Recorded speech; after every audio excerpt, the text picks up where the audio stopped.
Hey guys, welcome to Crane Days 2024. Hope you're all enjoying this beautiful day and this weather we have here. Going to do a short presentation on oCSI, which is a very important feature that we've tried to add to our newer lineup of machines. First and foremost, a little bit about me. I've been with the company nearly 20 years. The senior service manager here at the Shady Grove division. Work primarily for the domestic product, but touch pretty much everything on the Grove side. So for the presentation itself, the acronym oCSI, what that means is Onboard Crane Service Interface.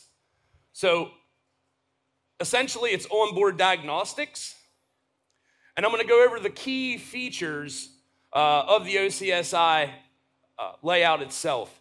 So the big thing here is self-reliance for the end user, right? So we want to put more capabilities in the customer's hands. This is less downtime.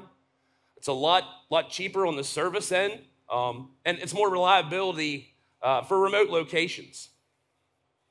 Machine maintenance could also be grouped into this due to the hydraulic features doing basic monthly inspections or checks on the cranes.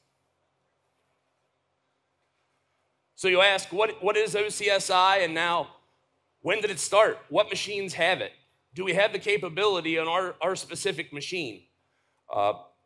Pretty simply said, I can tell you that any CCS-based GMK from 2016 to current has the capability of utilizing this tool and feature within the control system itself, right? There's some specifics to this, versions of software and such, but it's an easy upfit. And I can give you a lot more details if you'd like to talk in detail underneath the aftermarket tent when I'm through with the presentation. So from a domestic crane standpoint, we'll just say in short, everything 70 tons and up, right? So once again, there is reiterations to the control systems and the different machines as we've updated them, whether it be repower or new pump assignments or what have you. And I could also feed you all those details as well. But for the most part, 70 tons and up, we have these capabilities. So generating the service code, this is one of the key things about this, is not just do we give you self-reliance, but we need to make this easily accessible for you guys, right? So with a couple clicks through the ODM, you can get into where the access code can be generated. So we got 2 button pushes here, as you can see up on the display, and then you're going to be granted the service code.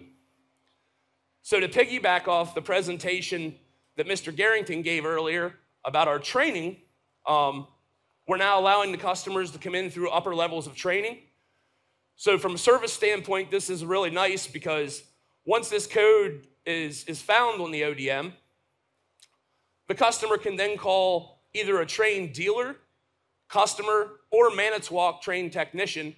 He can get his laptop out, generate the service code, and then send it to you remotely, which then gives you all the access to the features and all the abilities of oCSI.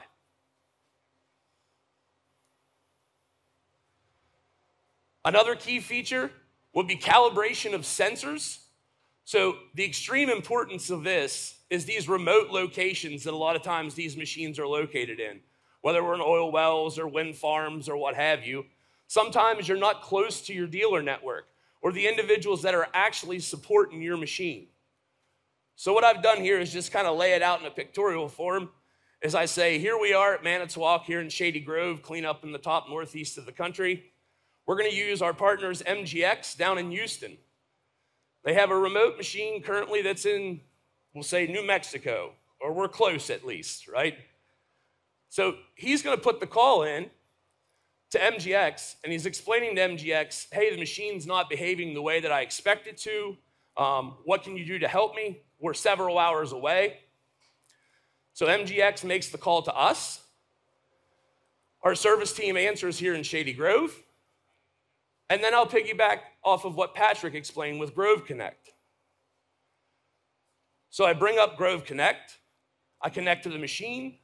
I start looking down through it, and I see there's an error code for a faulty pedal.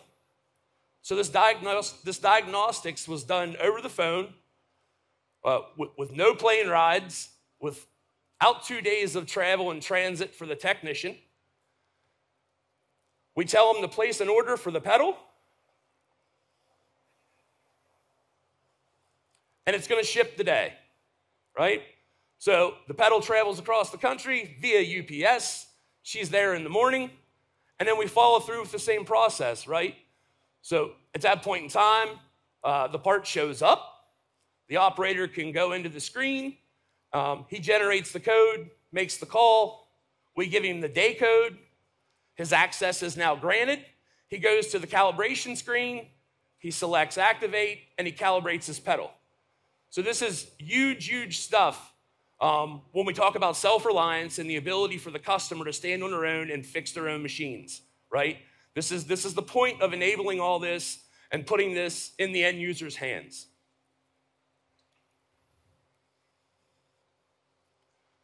Some of the other key features of oCSI would be the onboard electrical service diagnostics. So this is essentially the service software that we've implemented onto the ODM or onto the operating display.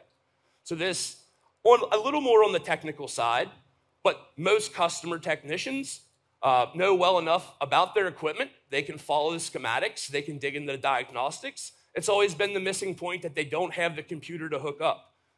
So on the majority of our machines now, we give you the basic inputs and outputs that allow you to troubleshoot and diagnose your own machine.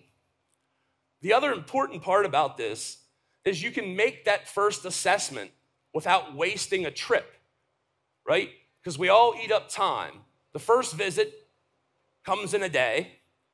We spend the day diagnosing the issue, and then we got to come back to the crane in a couple days once we actually have the adequate parts to correct the issue itself. So with having this remote capability and allowing the end user to do some of this diagnostics, we can typically make a pretty good estimate of what the actual root cause is. And when we make the trip, if we have to, it's a one-trip visit, right? So that all goes back to reduction in cost, more uptime, and the machine's making money.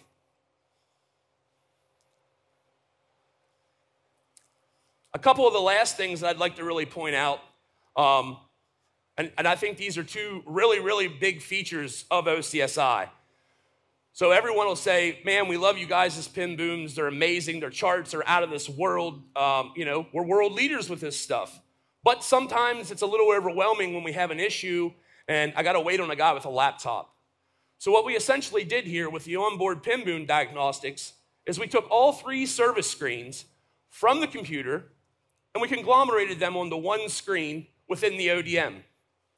At any point in time, if you'd have a problem with a pinning, if you'd have an issue with pinning, you can essentially go in here and view lifetime service software for Grove Lock or Twin Lock diagnostics. So this screen is going to show you all valves, switches, and sensors that have anything to do with the pinning head and the telescoping logic. One of the other big features is the hydraulic diagnostics, right? I joke about this because being from a service background, I always say, if I ask someone to check a circuit electrically, they're very happy about getting out the meter and doing it. But if I ask them to check some flows or a pressure, it's always instantly curved to, it's definitely not that, right? It goes back to no one's ever slipped and fell on electrons. But the more important thing here is a lot of these job sites have specific sets of rules that, you can't get oil on the deck of the crane, oil on the ground, right? There's different agencies out there that really prohibit the amount of work you can do with hydraulics in the field. So by having this on the machines and strategically placing those transducers at dedicated areas across the crane, you can go into this screen and basically do all your pressure checks without having to have a bag full of gauges, without having to break any lines loose. There's no mess. It's just a really big feature. Even from a troubleshooting standpoint, if you would get an alert for something like a brake light, right, we could just bounce over and we could look at the LS pressure and see if the pump was producing pressure for the brake circuit, right? So this is huge without stopping the crane, calling someone, getting gauges, plumbing stuff up. We don't need to do any of it. The other really cool thing here is these two screens, we don't even hide behind the access code, right? If you just go to the oCSI menu and you select the activation button, these are there, not hidden behind the day code, right? So really the only thing that you're gonna need to generate the code for is if you need to calibrate a sensor or you wanna look at the CAN bus diagnostics, right? So the viewing stuff that's just there is free service software. It's just a couple button pushes away.